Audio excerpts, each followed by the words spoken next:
बौना जवाब दे रहो। सागुरी बरहिया बीतल हुई चार दिन बीतलो जखनी हमरे समाना से हटी जाना तो मैलातिया जे भयो।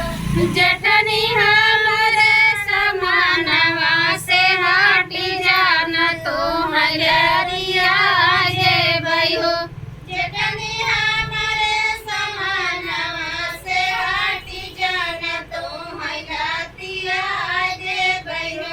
जठनी हमरे समानवा से हटी जाना तो मैलातिया जे भयो।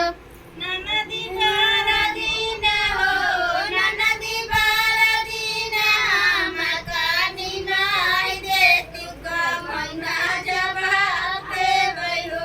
ननदी दिन हो ननदी बार दिन हमके निभाई दे तू का बौना जवाब दे भयो।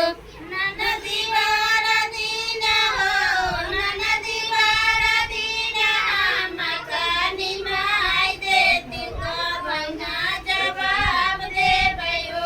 ननदी बार दिन हो ननदी बार दिन हमके निभाई दे तू का बौना जवाब दे रहो। सागुरी बरहिया बीत दुई चार दिन बीतलो ननदी हमरे समानवा से हटी जाना तो मैलातिया जे भयो। ननदी हमरे समानवा से हटी जाना तो मैलातिया जे भयो। ननदी हमरे समानवा से हटी जाना तो मैलातिया जे भयो। ननदी हमरे समानवा से हटी जाना तो मैलातिया जे भयो।